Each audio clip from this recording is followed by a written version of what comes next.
Peraturan Menteri PUPR Nomor 8 Tahun 2023 tentang penyusunan rencana anggaran biaya korupsi yang disertai dengan pendalaman materi terkait biaya penerapan SMKK. Hadirin yang kami hormati, izinkan kami atas nama panitia pelaksana menyampaikan laporan singkat kegiatan sebagai berikut.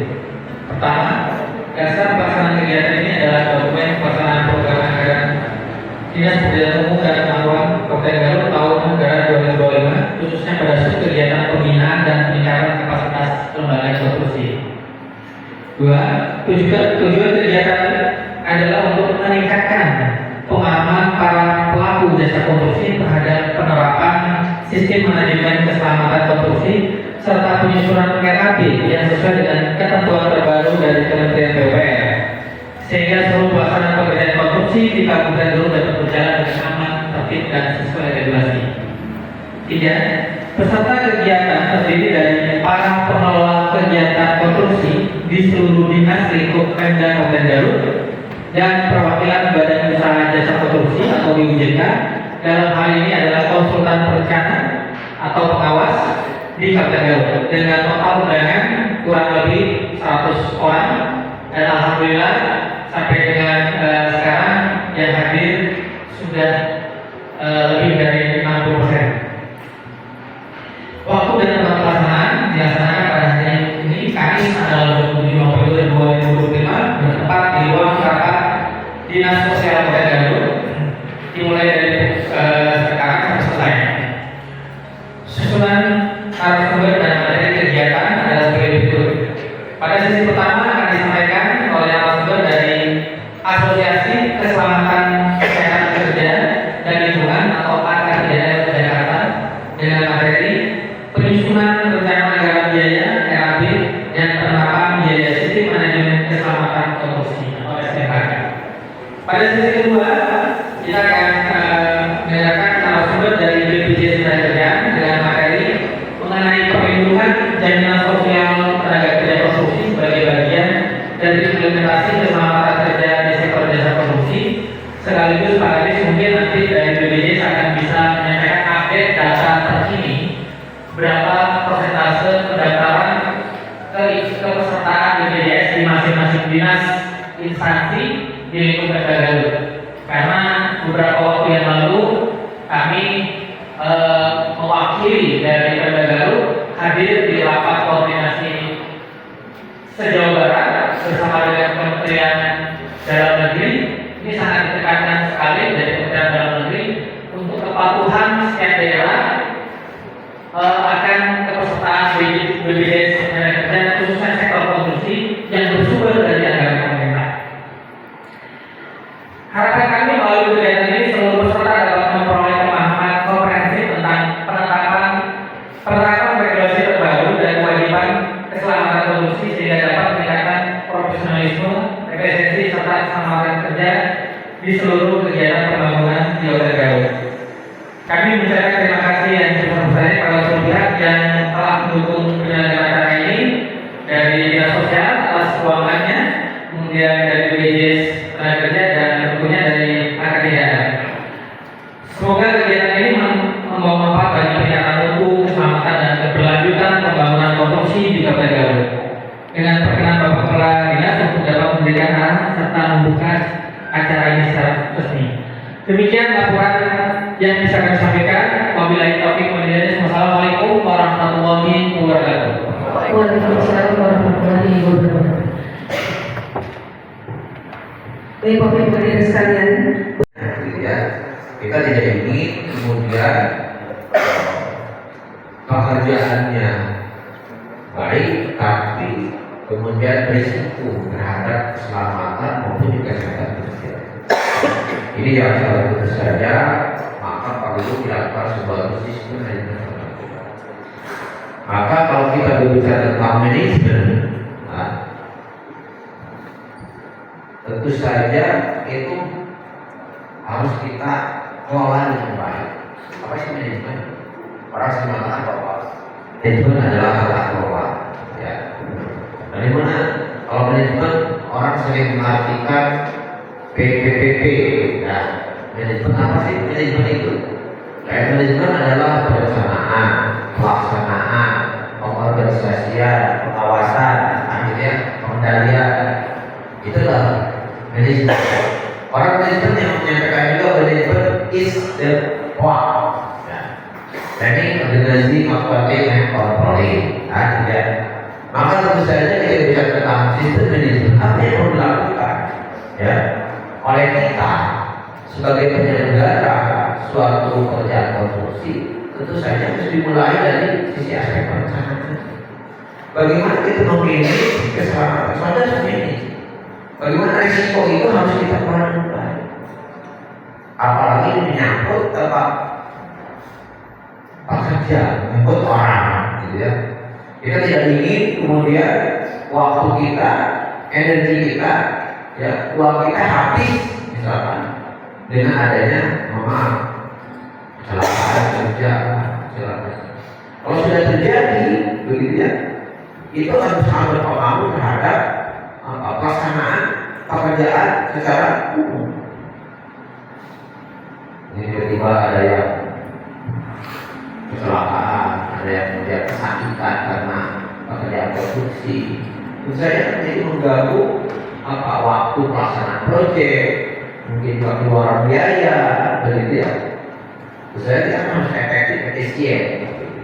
Nah, tentu saja untuk sebuah manajemen keselamatan harus direncanakan dengan baik. Maka dimulai disusun dengan perencanaannya. Ya. Mungkin nanti disampaikan bagaimana sih mengelola sistem manajemen keselamatan konstruksi itu, dari mana mulai? Kalau kita bicara tadi sistem manajemen, pasti harus dimulai dengan perencanaan. Direncanakan apa yang perlu dibuat, perlu disiapkan untuk menjaga keselamatan konstruksi. Ya. Jadi bukan kemudian setelah dilaksanakan baru pikir ini belum misalkan bagaimana dengan alat perlindungan dirinya, alat perlindungan keselamatannya, bagaimana dengan jaminannya, karena harus disiapkan terlebih dahulu.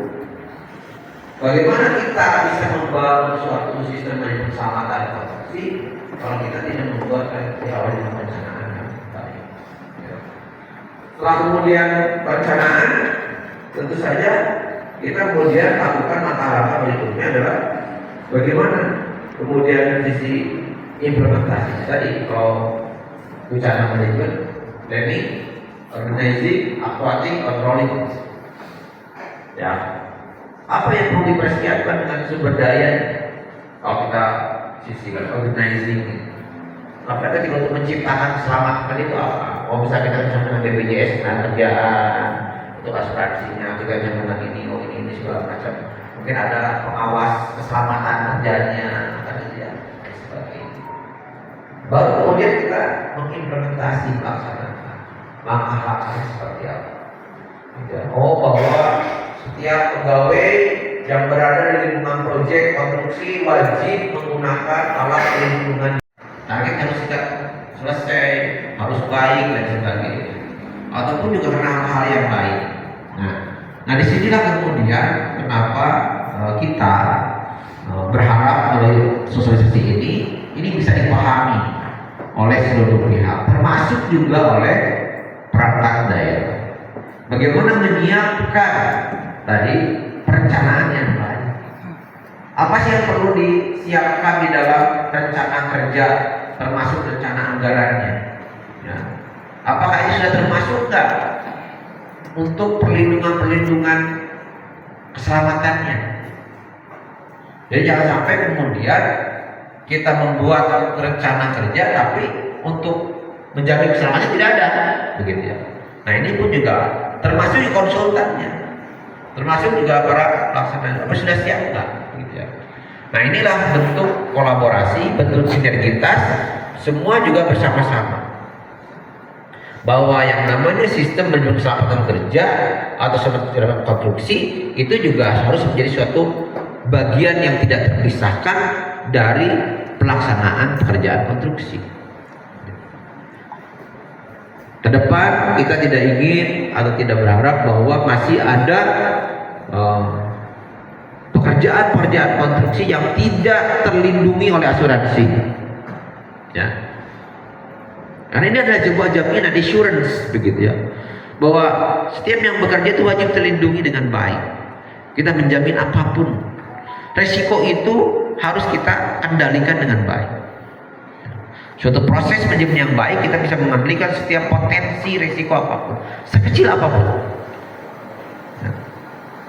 Risiko itu adalah sesuatu yang bisa berupa unpredictable, ya, tapi juga bisa predictable, ya. Ada yang bisa terprediksi, ada yang tidak terprediksi, gitu ya. Nah, yang terprediksi ini kan kita harus rencanakan. Memang kalau yang tidak terprediksi, ya kita harus antisipasi. Tapi dengan sebuah sistem manajemen, maka ini diharapkan semua dapat terkendali dengan baik. Risiko itu bukan harus kita hindari atau kita hilangkan, tapi harus kita kelola dengan baik, ya. Karena tidak mungkin, ya, semua pekerjaan tanpa risiko. Semua punya risiko. Tidak ada yang tidak. Hidup. Hal fase hobi, sama Benny, kemudian yang lainnya ini luar biasa. Saya kira yang beliau ini sudah ahli-ahli dalam konstruksi, ya. Kalau Pak Aditi, Pak Sekobi, kemudian Benny luar biasa. Karena beliau ini senior-seniornya di PUPR sebenarnya. Kalau saya senior, ya, beliau ini adalah seniornya, jadi suhunya PUPR sebenarnya. Jadi yang sangat saya kira luar biasa. Jadi bisa sharing, ya, Pak Habib, mohon kita berupasan juga, ya. Yang lain-lain saya kira saya hari ini saya baru seremoni, gitu ya. Ada dia juga di sana. Saya ucapkan terima kasih. Semoga kegiatan ini bermanfaat ketika bersama, gitu ya. Kemudian juga bisa diimplementasikan dengan baik, gitu. Dan tentu saja ini kita bisa lakukan untuk bagaimana kita mampu menjamin keselamatan dan juga menjamin kesehatan dalam sisi pelaksanaan konstruksi khususnya dari Partai Baru. Tentu saja dengan melalui mengucapkan Bismillahirrahmanirrahim, sosialisasi sistem manajemen keselamatan konstruksi tahun 2025 saya nyatakan dibuka. 1, 2, 3. Tangan tangguhnya Bapak. 1, 2, 3. Garut hebat. BPJS gimana? BPJS lucu. 1, 2, 3.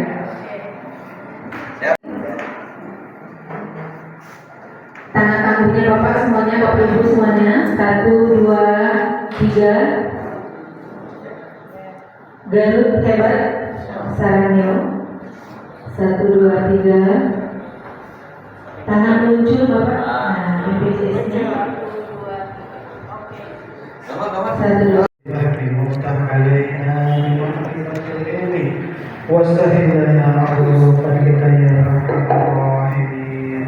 اللهم زدنا علما نافعا وعملا متقبلا ورزقا حلالا طيبا مباركا بفضلك وكرامك ورحمتك يا ارحم الراحمين. ربنا ظلمنا انفسنا ولا تغفر لنا وترحمنا لنكونن الخاسرين. يا ربنا يا كريم يا ربنا يا كريم. سبحان ربك رب العزة عما يصفون وسلام على المرسلين والحمد لله رب العالمين. الفاتحة. Asosiasi Keselamatan Kesehatan Kerja dan Lingkungan. Nah, yang think tanknya Kementerian Pekerjaan Umum ini banyak dari rekan-rekan kerja dalam menyusun peraturan tentang K3, SMK dan lain-lain. Jadi kita beruntung sekali beliau hadir di dengan kita. Beliau juga sebagai Ketua Pengarah MSP Keselamatan Kesehatan Kerja, kemudian Ketua Pengembangan Organisasi Pengurus Wilayah DKI Jakarta, ya. Kemudian juga Ketua Wilayah PT Inspeksi Instalasi Listrik Indonesia.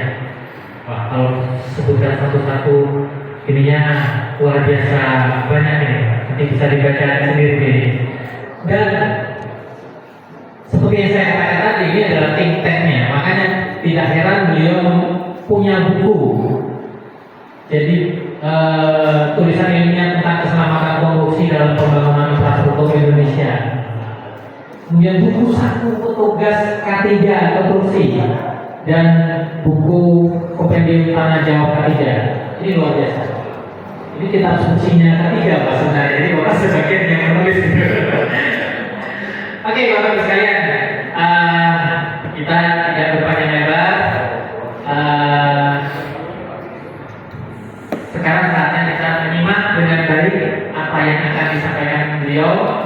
Semoga ini bisa memberi pencerahan. Karena sebagaimana yang disampaikan tadi oleh Pak Kadis, sebenarnya di antara rekan-rekan ini juga ada suhu lokal nih Pak sebenarnya yang sudah malah mentang jungkir balik di dunia konstruksi gitu. Ya Pak Benya, Pak Diki, Asep, dan kita hari ini juga menghadirkan rekanan dari unsur konsultan, terutama konsultan perencana yang selama ini membantu membuat dokumen-dokumen perencanaan di dinas-dinas teknis yang melaksanakan konstruksi. Kenapa kita undang sekalian? Karena kalau hanya dinas teknisnya aja yang diundang, nanti akan mereka harus TOTL menyampaikan lagi gitu kan. Nah ini sekalian bisa mendengarkan di sini. Jadi untuk tahun-tahun yang akan datang kita tidak ingin mendengar lagi ada dokumen RAB konstruksi tapi tidak memasukkan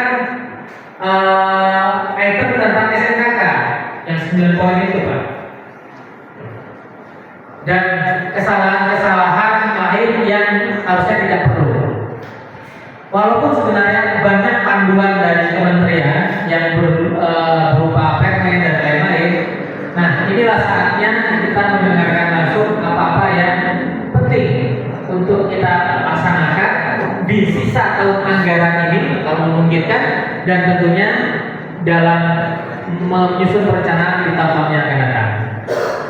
Oke Pak, enggak Pak, silakan langsung saja disampaikan. Baik, terima kasih Pak Habib. Assalamualaikum warahmatullahi wabarakatuh. Sampurasun. Selamat pagi, salam sejahtera untuk kita semua. Yang saya hormati Pak Habib, Bapak Gatot, para hadirin, Bapak Ibu sekalian. Tadi sudah disampaikan sama Pak Habib, nama saya Nana Priana. Jadi buku-buku ini kita susun, itu gabungan antara praktisi dan akademisi. Ini yang buku yang telah dipublikasikan.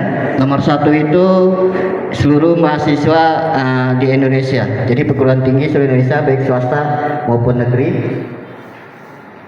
Buku yang kedua petugas ini. Jadi 3 buku ini bisa di-download di websitenya K3L free Pak.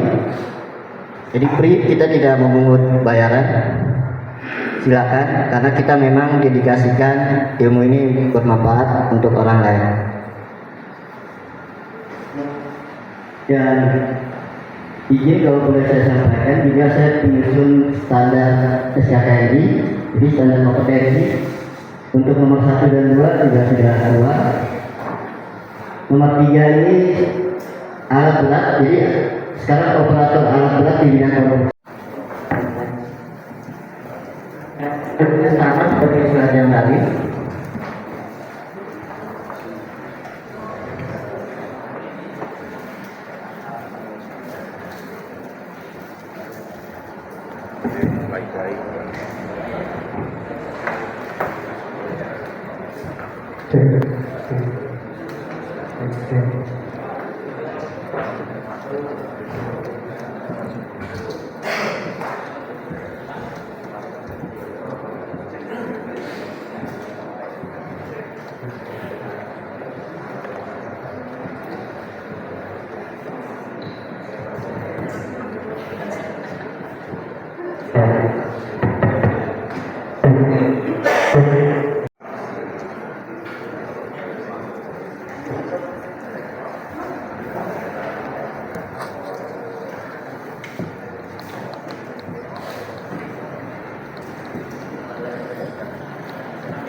Tes, tes, 1, 2, 3.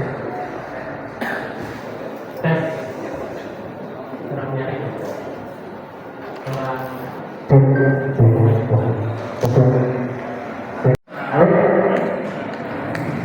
Yang tadi untuk pemerintah yang sepertinya saat ini anggota perencana ya, sepertinya belum masukan mengenai bagaimana SNKK hasil pengkajian atau perencanaan yang dibuatnya. Jadi seperti yang kita ketahui, perencana ini hanya menyerahkan dokumen perencanaannya dan belum menghasilkan dokumen SNKK. Mungkin ada tambahan ya untuk konsultan perencana. Jadi untuk pengkajian atau perencanaan dan perancangan itu nanti outputnya adalah rancangan konseptual SNKK. Jadi si konsultan ini nanti teman-teman dari konsultan perencana setelah dia menyerahkan perancangannya atau perencanaannya ditambah dengan rancangan konseptual SNKK-nya. Untuk pelaksana konstruksi ini pemborong dia harus menyerahkan RKK-nya, RMPK, RKKPL, RMPL, dan program mutu. Dan terakhir pun pada saat pekerjaannya telah selesai, itu pada saat serah terima berita acara BAST, di terakhir itu dia selain menyerahkan S2 dokumen karena di kalangan pimpinan paling top, paling atas. Tadi Pak Kadis juga sampaikan, Pak Kadis juga bahwa beliau berdua ini komitmen untuk menerapkan SNKK di Kabupaten Garut. Alhamdulillah, karena komitmen beliau ini sangat penting sebagai wujud nyata ya bahwa Kabupaten Garut ini berusaha untuk mencegah zero accident setiap pekerjaan konstruksi apapun. Semoga tahun-tahun berikutnya selain pekerjaan fisiknya selesai dengan baik dan tidak terdapat kasus kecelakaan konstruksinya.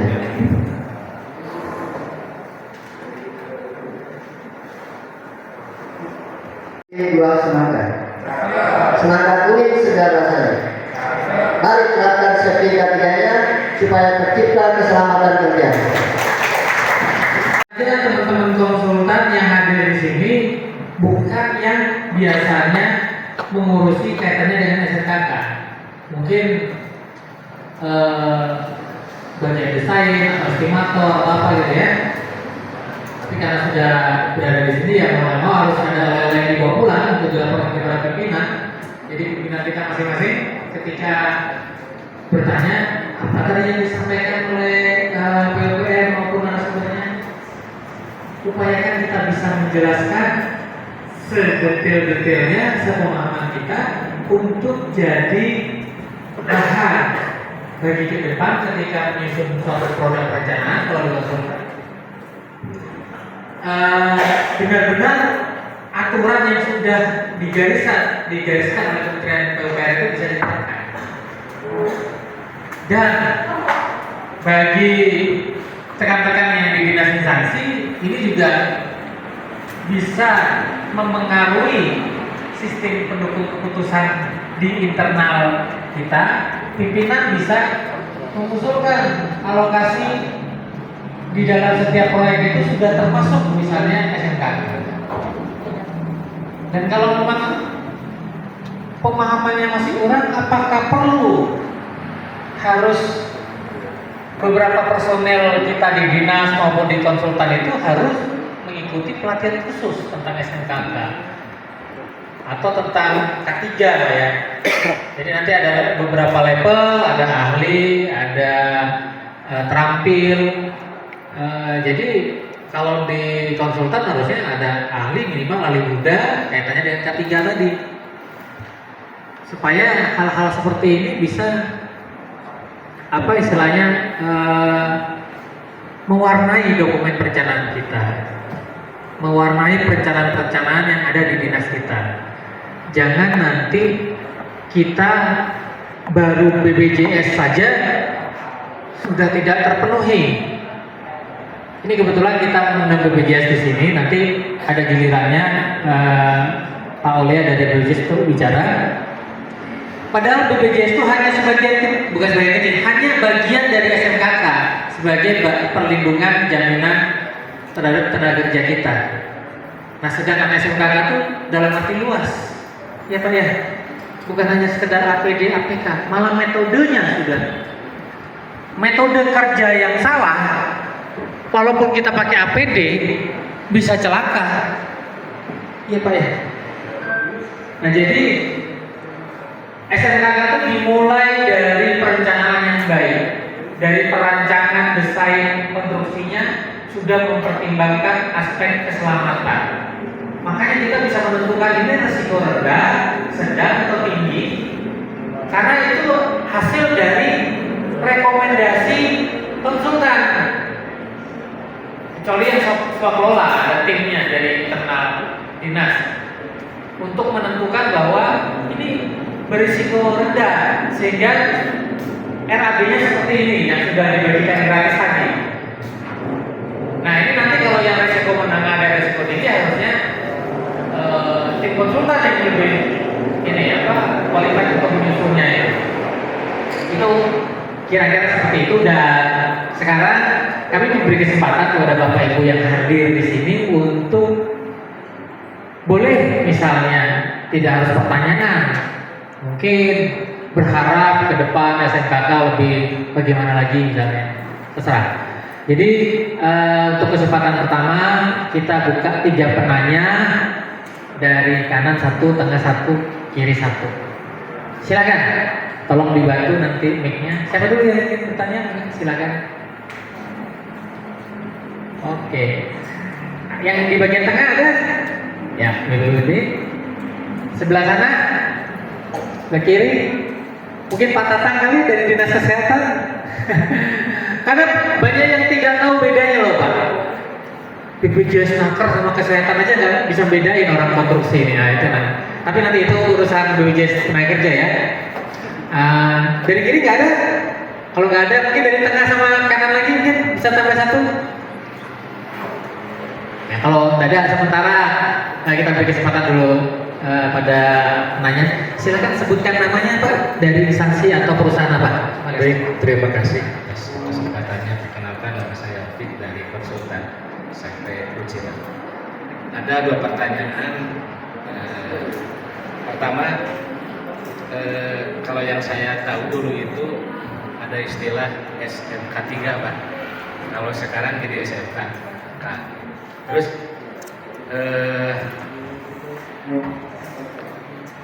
perbedaan ini Pak, kalau dulu kan ada K3 umum Pak, ahli-ahlinya K3 umum. Apakah K3 umum ini sama berbeda dengan yang konstruksi? Nah, terus kalau lihat seperti penjelasan tadi mungkin ini Pak harus ada personil ahlinya. Nah, yang jadi pertanyaan, persyaratan untuk ahlinya itu jenjang pendidikannya apa, terus prosesnya seperti apa, dan biayanya berapa Pak untuk menjadi ahli SMK. Terima kasih.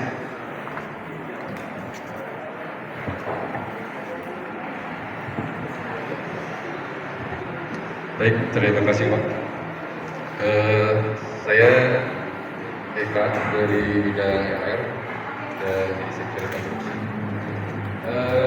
Tadi yang dipaparkan Bapak, memang sebelumnya memang saya kan sempat bertugas di dinas yang lain yang sifat konstruksi juga.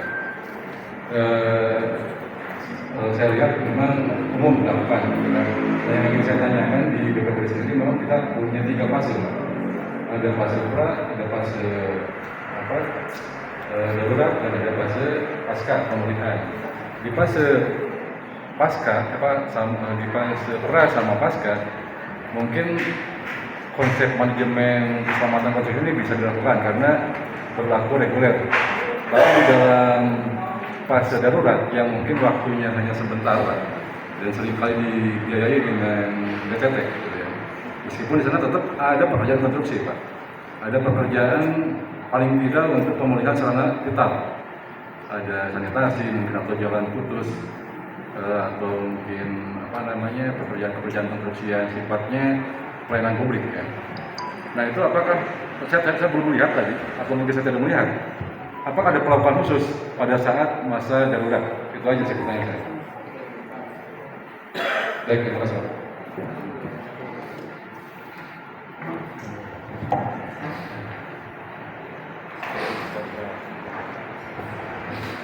Ada lagi mungkin satu lagi, silakan.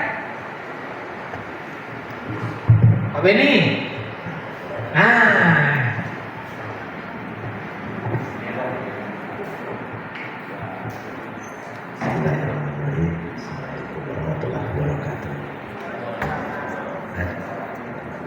Ada beberapa pertanyaan barangkali yang mendasar kalau bagi saya. Pertama, SMK 3 yang sudah berlaku, yang saya tahu itu digunakan untuk seperti tadi rekan-rekan di BPBD ya, maupun di tempat lain, itu rasanya sudah tidak berlaku ya, semacam untuk COVID gitu ya. Saya tahu ya Pak ya, itu yang masih digunakan Pak. Saya juga mencari beberapa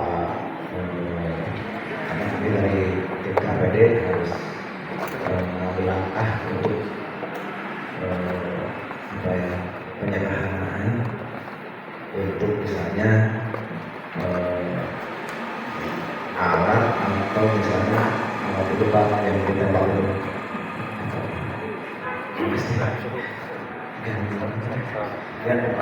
suhu semacam itu kan saya pikir sudah tidak berlaku apabila sudah tidak ada COVID gitu ya. Jadi saya saran saja gitu ya, semacam itulah. Dan beberapa misalnya semacam untuk pelayanan suara itu seperti halnya instruktur untuk tiap hari supaya ada pengingat orang yang mengingatkan akan keselamatan gitu. Itu saya coba juga karena selama ini yang saya lihat di lapangan tidak pernah ada untuk sesudah COVID ya. Itu barangkali semacam itu yang saya lihat. Itu sangat tidak melanjutkan tadi rekan. Yang kedua, mengenai resiko kecil sedang besar itu tolong dijelaskan Pak. Untuk kami katakanlah kecil, apa kecil dalam arti biaya? Karena kecil bagi kami mungkin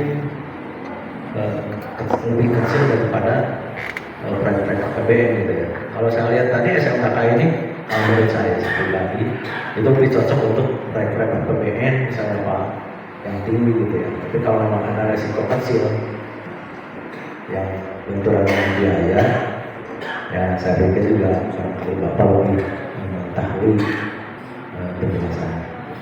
Yang ketiga, kami dari Abang Pak mengenai harga satuan Pak. Harga satuan ini mohon untuk diberi penjelasan Pak, karena kalau nanti kami masuk ke dalam harga satuan di PEPU nanti, itu nanti perlu dikasih kajian Pak. Barangkali nanti rekan-rekan dari Gaspol masuk untuk 2026 misalnya, tapi perlu dijelaskan juga, perlu disertai juga mengenai tadi keahlian Pak. Percuma kita mengajukan kesehatan di dalam PEPU, tapi keahliannya orangnya belum ada Pak. Kalau menurut saya pribadi, saya mohon penjelasan seperti itu. Terima kasih Pak. Assalamualaikum warahmatullahi wabarakatuh.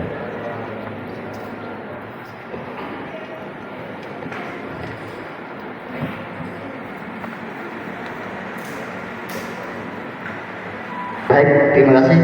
Saya coba menjawab ya. Tadi pertanyaan dari yang sebelah kiri, kalau dari saya sebelah kanan ya, mengenai perbedaan SMK 3 nya dan SMKK sebetulnya sudah ada slide-nya gitu ya. Makanya yang tadi ada terintegrasi itu, kalau ditampilkan bisa lagi nggak ya? Yang slide nomor 10 itu.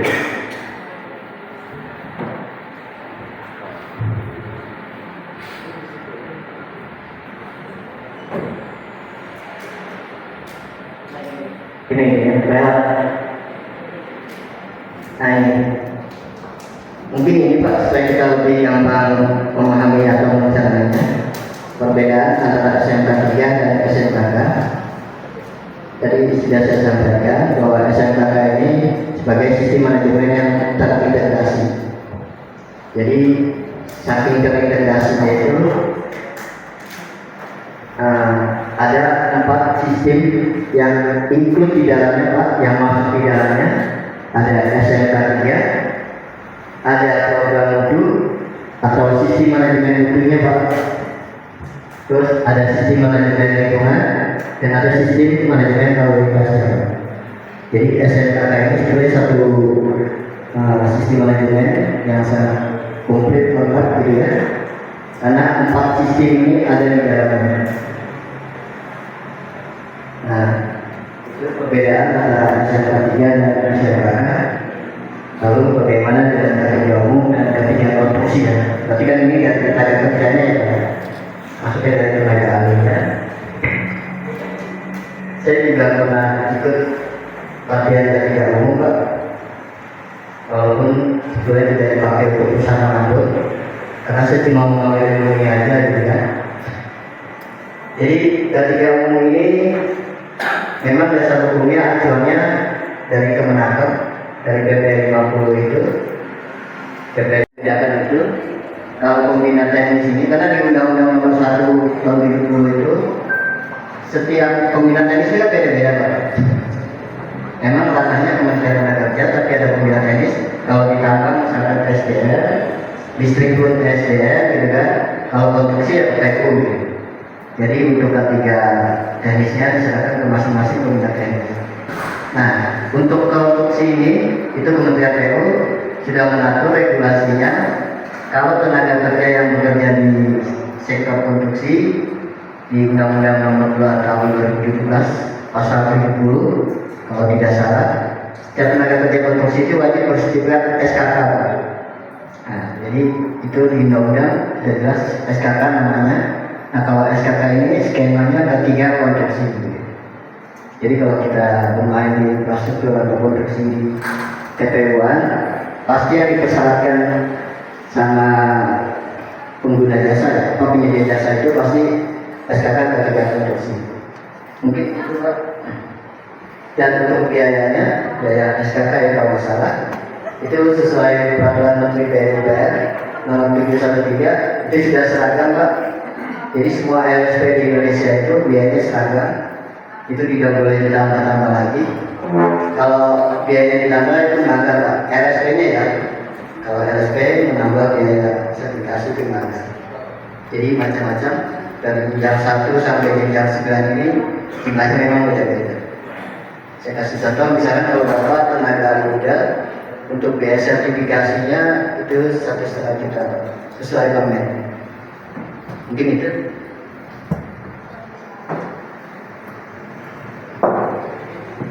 Ya, dari BPBD ini memang pertanyaannya bagus sekali. Kalau saya bilang pas belajar ini ya Pak ya. Jadi sejauh mana? Karena yang pasti kadangkala PPK juga tahu atau tidak tahu, mengerti atau tidak mengerti terkait SMK ini. Sejauh mana risiko daripada misalkan pekerjaan yang dilaksanakan, bahkan oleh kontraktor pun ataupun oleh konsultan pun. Seperti halnya pekerjaan-pekerjaan sifatnya yang bisa besar ataupun kecil, gitu. Di Garut, memang hampir kebanyakan itu pekerjaan kecil, gitu ya, non kecil. Tapi untuk nilainya kadang-kala ada juga lebih daripada 1 miliar, ada lebih gitu. Nah, secara risiko itu sama sebenarnya pekerjaan, tidak dilihat daripada anggaran karena pekerjaan yang sifatnya gitu. Tapi mudah-mudahan ini nanti bisa ada regulasi yang tetap bisa dibuatkan perbu atau apa semacam apa yang menyangkut ke permen, sehingga di Kabupaten Garut tidak melihat daripada angka, tapi melihat daripada resiko gitu. Yang saya tanyakan bagaimana mekanisme pertanggungjawaban penggunaan anggaran SMKK Pak, gitu ya, oleh penyedia jasa konstruksi. Terus dokumen apa saja yang harus disiapkan untuk memastikan biaya yang dikeluarkan oleh untuk SMKK dapat dipertanggungjawabkan secara akuntabel. Karena yang saya tahu SMKK hanya misalkan di pekerjaan itu APD saja gitu ya, dokumen yang lainnya tidak disampaikan gitu. Nah kedua, pertanggungjawaban APD ini sejauh mana nih Pak? Karena biaya ini dibiayai oleh negara. Apakah APD ini dikembalikan lagi pemerintah atau misalkan hanya sebagai habis pakai gitu ya? Gitu. Itu yang pertama. Yang kedua, apa sanksi atau konsekuensi yang akan diterima oleh PPK atau konsultan perencana jika terbukti adanya pengurangan, peniadaan atau pengembangan anggaran SMKK Pak? Seperti Bapak yang disampaikan bahwa SMKK ini sudah terinci misalkan harus baik itu misalkan metode analisanya seperti itu.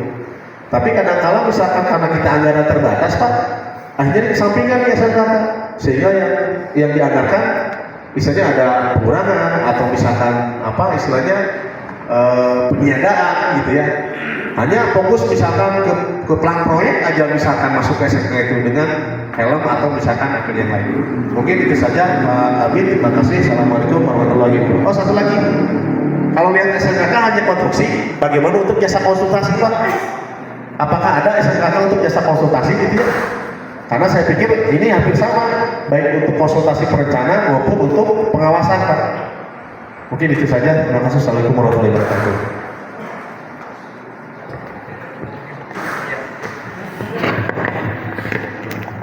Ya, terima kasih. Jadi pertanyaan pertama itu kalau saya mencatatnya ya Pak ya, anggaran SMKK sebatas penawaran tidak dalam pelaksanaan ya. Itu ya Pak, kalau tidak salah.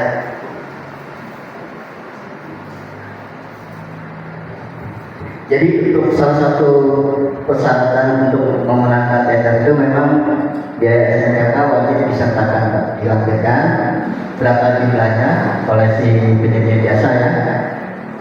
Tadi dari penawaran dia yang termasuk biaya SMKK ini, setelah itu begitu dia jadi pemenang, itulah yang nanti dia terapkan baik rencana keselamatan produksinya maupun biaya-biaya itu. Pertama itu Pak. Terus bagaimana mekanisme penggunaannya? Penggunaannya itu tadi Pak, mekanismenya. Jadi apa yang sudah ada di dokumen tendernya dia, yang biaya SMKK-nya, ya itulah yang harus dipergunakan untuk di proyek tersebut. Ya kan? Nah, nanti dari sana kalau kita lihat dokumentasinya. Saya mau konfirmasi sekali lagi, semuanya sudah paham terkait BPJS Ketenagakerjaan? Nggak ada yang lain? Belum masuk ya? Siap Bapak sekalian. Jadi BPJS Ketenagakerjaan itu adalah program pemerintah yang memberikan perlindungan jika terjadi kecelakaan kerja maupun kematian. Saya sampaikan sekali lagi, BPJS Ketenagakerjaan merupakan program pemerintah yang memberikan perlindungan jika terjadi kecelakaan kerja dan kematian. Berbeda dengan BPJS Kesehatan, Bapak Ibu ya. Jangan sampai salah, jangan sampai ketukar. Kalau BPJS Kesehatan ada yang pernah pakai Bapak Ibu? Untuk apa Pak? Mungkin kira-kira BPJS Kesehatan? Berobat. Bapak Ibu sekalian, berobat. Jadi ini yang paling penting, jangan sampai salah, jangan sampai ketukar.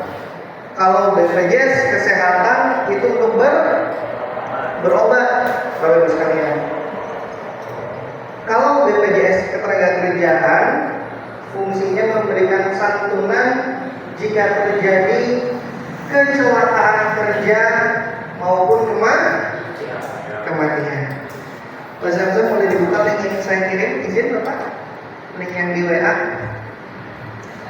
Bapak Ibu sekalian, sekarang pertanyaannya, kalau terjadi kecelakaan pada pegawai di proyek, yang tanggung jawab siapa harusnya Bapak Ibu sekalian?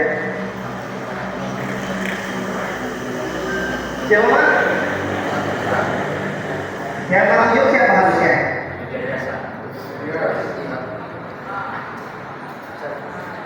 harusnya BPJS Ketenagakerjaan. Ketika, nah boleh dibuka yang Garut Bapak ini. Ketika terjadi kecelakaan dalam link pekerjaan, khususnya di proyek, harusnya BPJS Ketenagakerjaan yang tanggung jawab Bapak Ibu sekalian. Nah yang Garut boleh dikirim Bapak izin. Tapi kenyataannya Bapak Ibu sekalian, sampai dengan saat ini Bapak Ibu sekalian, boleh di-zoom sedikit Bapak izin Bapak. Di-zoom sedikit. Bapak, kenyataannya ada 900 proyek yang SPK-nya sudah terbit dan bahkan mungkin sudah mulai ya Bapak Ibu ya. Satu proyek ini terjadi kecelakaan pada pekerja proyek ini, tanggung jawab siapa? BPJS Ketenagakerjaan nggak bisa tanggung jawab karena belum daftar. Jatuhnya ke pelaksana proyeknya.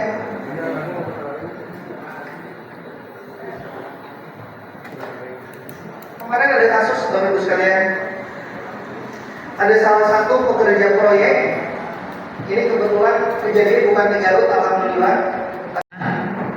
Usulan saya kemarin di forum itu, ubah aturan pencairan. Kalau tidak daftar BPJS jangan dicairkan. Selesai. Ya kan? Sekarang kan pencairan udah lolos tuh di BPKD. Coba aja deh, nanti nggak lolos kok.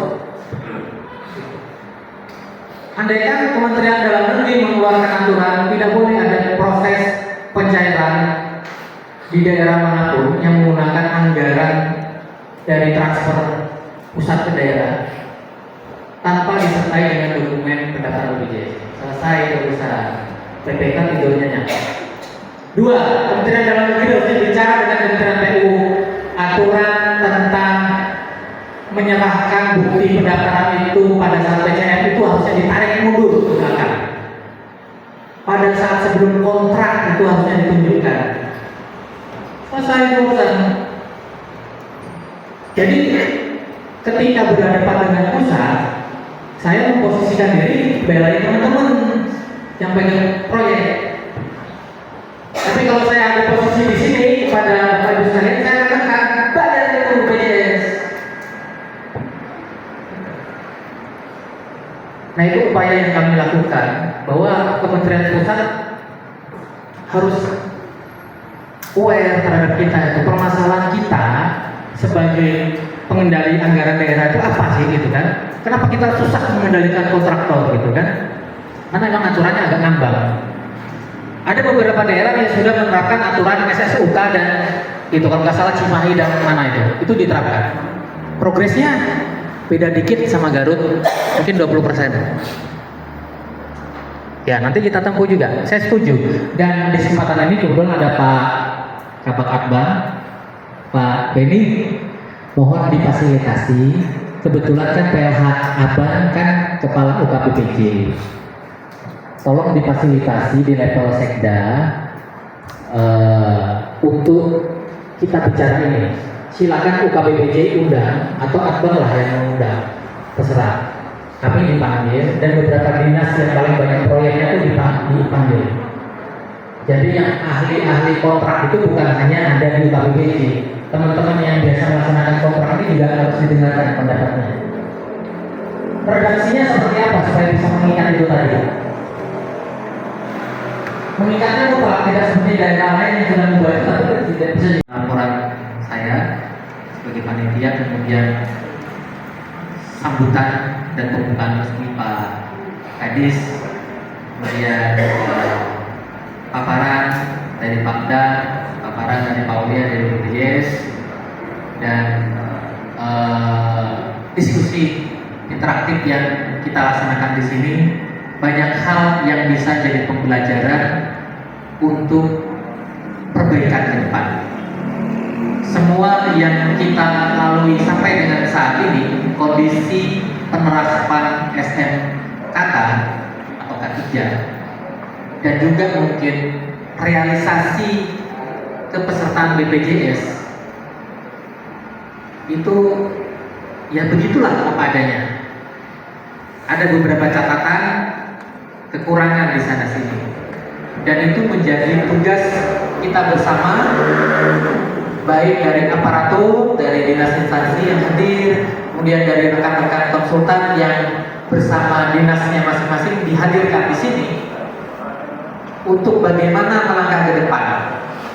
Apakah kita masih harus begini-gini saja dalam penerapannya dengan resiko yang mungkin akan kita hadapi di kemudian hari?